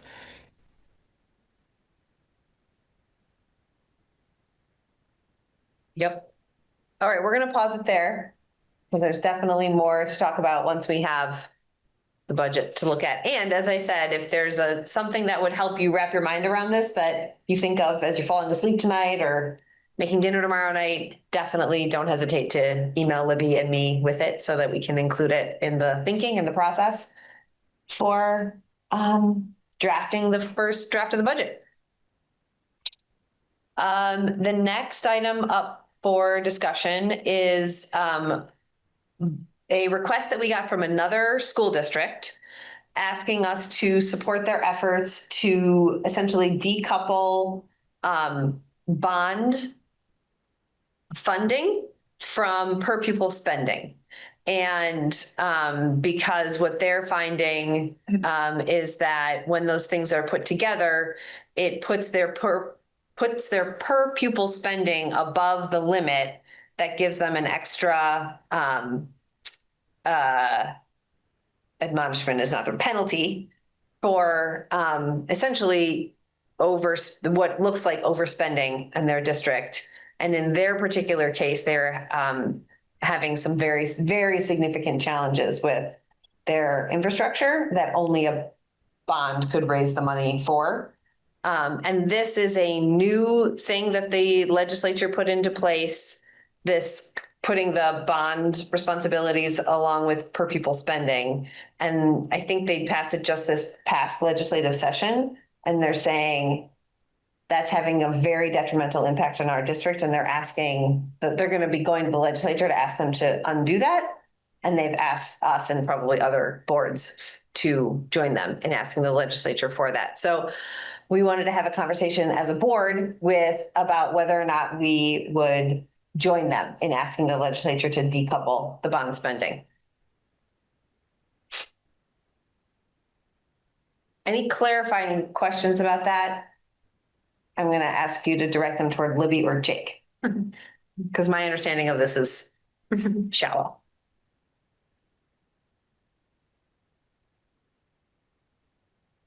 I don't have any problem supporting it. There's no harm and it does seem like it's a pretty, I don't know if it's an unintended consequence or not, but it does feel like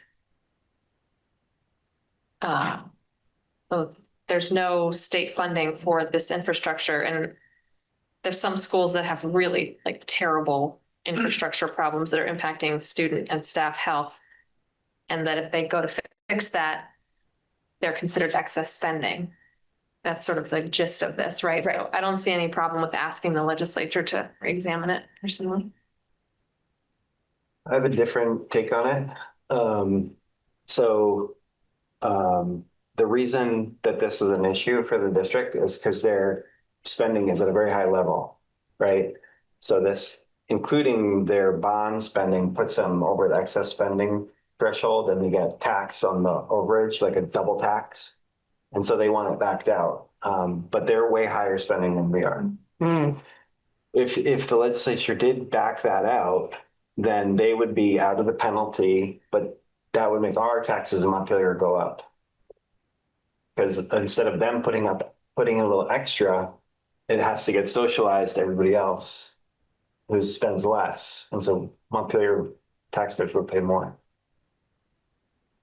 If that makes sense.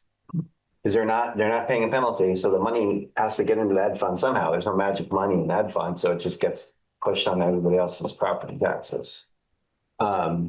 So, is the problem for this district that bonds voted after July 1st, 2025 are included in excess spending, or is the problem that they are already spending very high?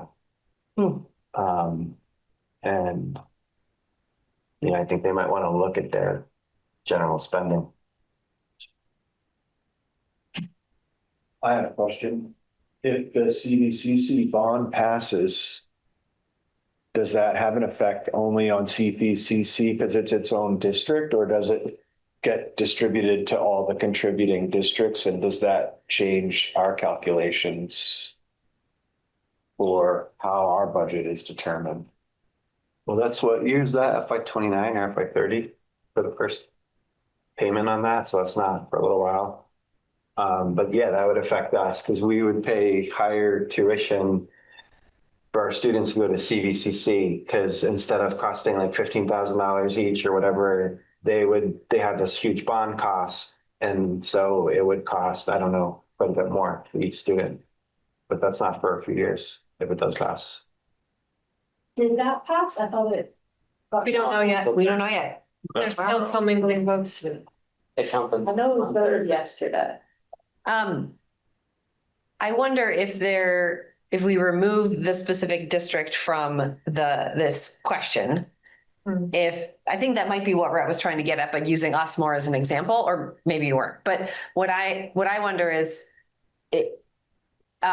this something that could impact other districts negatively, simply because the fact that bonds are usually for a lot of money. So is it that, is this potentially an unintended consequence that could have more widespread impact beyond just this one district that is has this situation right now? I don't know if that's a question that's possible to answer, but when I looked at it and I saw, that's where my mind went. I didn't know that detail, which is helpful to know, but it felt to me like a solution that was looking for a problem, but also maybe just a way of getting more money in the ed fund, which I understand is actually a problem. But is it a way of just pushing more of the burden to the local taxpayers to get more money into the ed fund? I might be way not understanding the question, but the excess spending threshold is a way of trying to constrain school district spending. That's why it exists. That's why they brought it back a couple of years ago. That they said, if you vote any bonds after this point, you're gonna have to count that in your per pupil. They used to exclude that back in prior to FY23 when they had the excess spending threshold. But they said if you vote any new bonds, you're gonna have to include that, paying interest on the bond. So is it a way to get money to the ed fund? It's a way to penalize high spending districts. And as far as it being an isolated case, I think there were maybe a couple dozen at the most districts, maybe 20 who hit the excess spending, and probably a small number of them are in this situation where they have new bonds. So I don't know how many. What does excess spending mean? Like, how do you become an excess spender? It's like you're over 118, you're over 118% of the prior year average spender. So it's compared to all the rest of us, basically. Yeah. Okay. And our district is closer to the middle. Right. Okay, so with that as the calculation, it's not necessarily the case that in 5 years, I guess it's possible for somewhere down the road, for if we were to pass a bond vote, for that to put us over the threshold of excess spending. Yeah. If in that time our spending really ramped up, then yeah, we could be among those. It would need to be both things, is what you're saying. You need to be a high spender and have a new bond. Uh-huh. So can I just follow your thing? So if you're a relatively high spending district and you have a serious facility need that's causing health problems or whatnot, the solution that this is incentivizing you to pursue is like a short-term patch that keeps you below an excess spending amount rather than investing in a longer-term solution. Is that what the incentive is? Yeah, you could reduce your regular spending. Right. Like suppose excess spending is like 18,000, right? Yeah. And you're at 17,500. And right. The bond is going to add 1,000. That would make you 18,500. Right. You could either do something regarding the bond, or you could pass the bond, but try to get your regular spending down to 17,000, and then you would never go over the 18,000. Right. Yeah, but assuming everything else is relatively fixed, it would seem to incentivize it would seem to disincentivize investing in a more long-term permanent solution, all things held equal, than to just kind of patch along. Yeah. Yeah. So in that sense, I don't like it, but in the sense that it shifts costs to Montpelier. Yeah. I mean, there really seem to be, I don't know, there seem to be merits to both sides of this. I do wonder how fluid like the threshold is, I guess, for what considers excess spending. Because if it's based on the comparison of all the school districts, that's going to change from year to year, especially with inflation. So is it a new threshold every year? Okay, so I see nods. Sounds like it, right? It's yes. Yes, it is.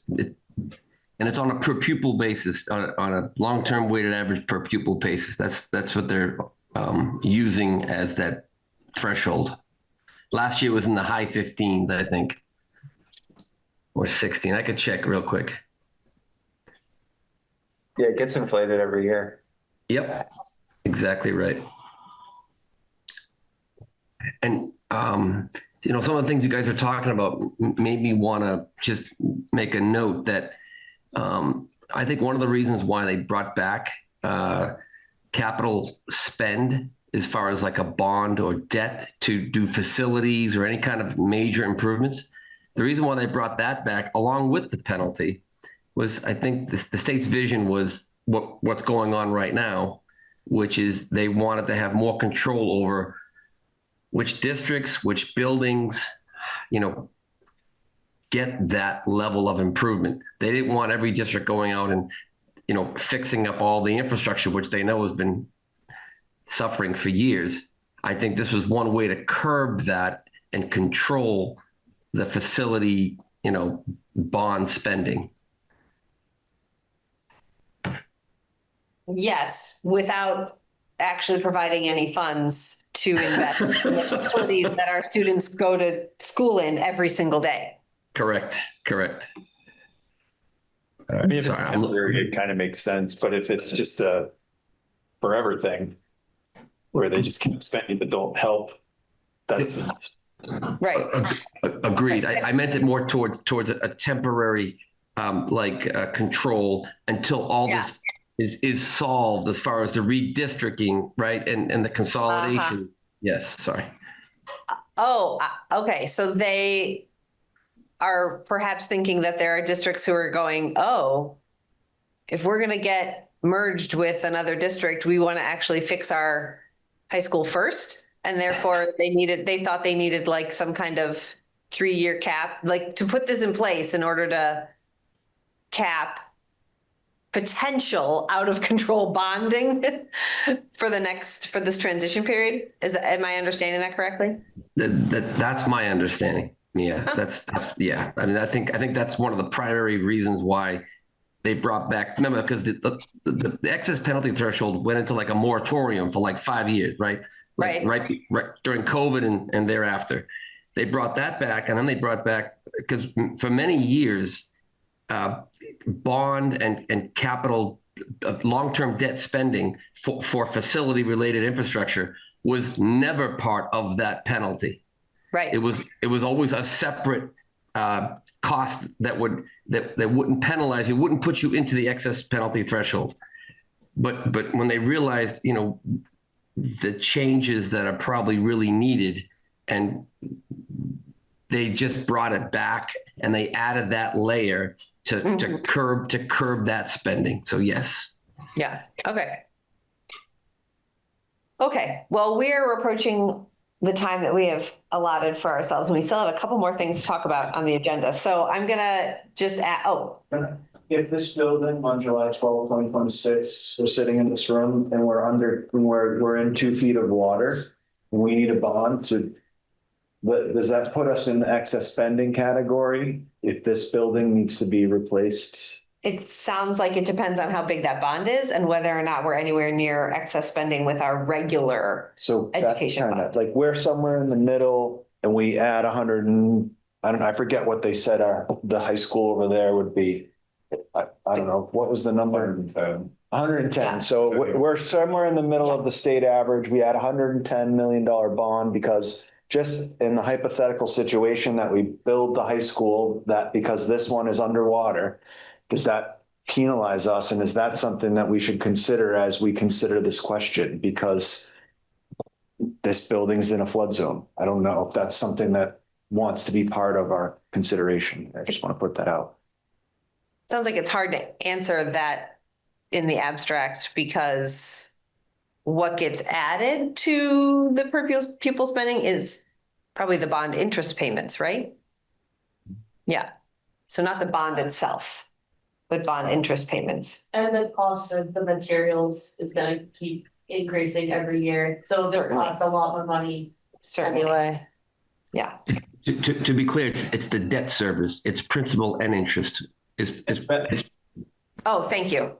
To pay down the bond. Right. Correct. Because the debt service, which is principal and interest, would be therefore added to your budget. That's just an expenditure that you'd have to come up with every year. Yep. And Rep, I would imagine that some people in the State House would say, why are you guys building a $110 million high school 20 feet away? Maybe you should go to U32. And then that's why they wouldn't have a lot of sympathy and they wouldn't want to undo the excess spending penalty on us. So that opened a whole lot of can of worms. So we don't need to go there. If I'm reading the room, my feeling is that there's not overwhelming support in either direction. So maybe we are not going to do anything. Well, I was actually going to ask the question. Yeah. I don't think we should just read the room. I think we should ask the question. Are you in favor of supporting the efforts of this district to decouple the bond from the from excess spending penalty? I mean, I am not, just based on the fact that I don't feel I know enough to intelligently support it. Okay. Casey? Similar with a good understanding personally of like the timelines and how the state aid changes that are coming down the pike play into that as well. Not feeling strongly one way or the other. So not okay. Yeah, I don't think we have enough information to suggest that we should support it or not. So at this point. All right, Lynn? I'm a no. This isn't an official vote, so Sam, you can weigh in if you'd like.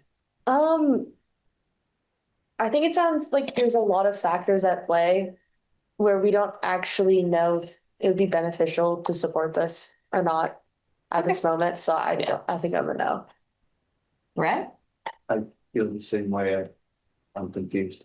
All right. Tim? Same. Jake, I think we know where Jake stands. Yeah, and I believe Jake, so. Okay. All right, then. We will not get behind their efforts. Do you have any indication of if there are other districts or the? Okay, Yeah. just, I was out of curiosity. Yeah. Thank you. All right, moving on to policy monitoring. This is, again, we do this similar to the consent agenda where we'll do lump policies together. Libby has monitored for us B5, which is employee unlawful harassment, D6 class size, which is appropriate timing given that we're headed into budget season, and C4, limited English proficiency students. So I'll entertain a motion to accept all the monitoring reports for all three policies. And then if a board member wants to pull one off, we certainly can. I move we accept the 3 policy monitoring reports. Is there a second? I'll say. Great. Any discussion about any of them? All right, all those in favor? Aye. Any opposed? Okay, so then we have one last item of business, which is to do a third reading of policy C13, students who are unhoused. The policy committee, I'm going to kick it over to you, Rhett, to tee this up for us as the chair of the policy committee. We heard, I believe 2 members of the wider board recommend that the word homeless be changed to unhoused. And so in the policy committee, in our initial reading, we made that change. And then another opinion was brought forward that that was not in support of making that change for a variety of reasons. And so we wanted to bring that question back about whether the word unhoused is the word that this board wants to adopt in this policy, or the word homeless is what this board wants to use in that policy. And there are, I believe, reasons to prefer one word or the other. And if I could just add one piece of context that's come up through this discussion, very helpful discussion, is that homeless is the legal definition, that and unhoused isn't a legal definition of status when it comes to housing. And so if we follow the path of actually following through on this policy, we would need to make sure that we were following the legal process, which was a question I had for Libby, and I wanted to bring that piece of context in as well to the discussion. So I'll go ahead and jump, since I was the one who brought up concerns about the change. I've got 2. I've got one is the one that Mia brought up, which is that unhoused is not a legal definition, and this is a policy that reflects some legal requirements, and I think it creates possible confusion and also possible compliance issues if we change the terms. And I have a broader issue too, which is I understand the intent behind the change, and I also understand that use of language is and can be very important in making sure that certain groups feel included. I also feel, as we've painfully seen over the last year, that there, I think, are times when those language changes make sense. And I think that there are times when those language changes have created the impression of language policing, of performative virtual signaling, of potential shaming that has received on a national level a backlash that is an impediment to achieving actual progress on some of the things we care about. And I think that, as a board, or as a person who cares very deeply about making sure that a variety of progressive causes, including that we give secure housing to people who do not have it, that backlash is real. And that backlash has caused a lot of harm and is causing a lot of harm. And it's not the sole cause of that harm, but I think it's something that deserves some attention. And I think that the progressive community has used some language that has been a lot of talking to itself and not creating pathways to open conversations that can, I think, break down some barriers and lead to less resentment and some real progress on change. So I think that in this case, there are, I think, are good reasons to use unhoused, but it's not as obvious as it is with some terms. And I think sometimes the harm of being a little too, maybe a little too in a conversation with ourselves on some of these things is shutting down some other conversations that need to happen. And I think this is one of those instances. So the question is whether or not we send this to approval the way it's written or send it back to the policy committee to ask them to change it back to homeless. That's the question on the table. Is there any other discussion? I think one of the concerns about using a term that's not the like McKinney-Vento and other federal using the term homeless is that it might actually inadvertently change the definition or gray the area of the students that are actually getting this protection. And not to say that people would abuse it, but it's really important that we follow the legal terminology and the federal terminology so that we make sure we're protecting the kids that we're trying to protect. I agree with that. So just a clarifying question, because in one of the meetings I had made the recommendation I remember it was students are homeless. I had made the recommendation of going like student first or student forward. I can't remember. Saying that students who are experiencing homelessness as opposed to homeless students, does that change the legal like framing such that you would still be concerned, Jim? I think we have to have I'm definitely, I think students who are experiencing homelessness addresses my second point a little better, because I think that's more commonly understood and I don't think raises certain people's hackles in a way that's unproductive.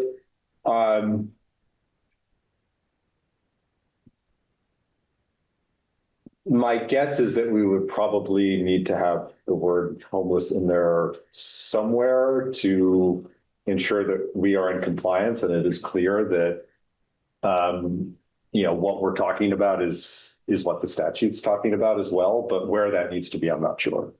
Sounds like that's a question for Pietro. Yeah. Did this language come from VSBA? Everything except for unhoused. Oh, we just changed. We made that change. Our policy committee made that change.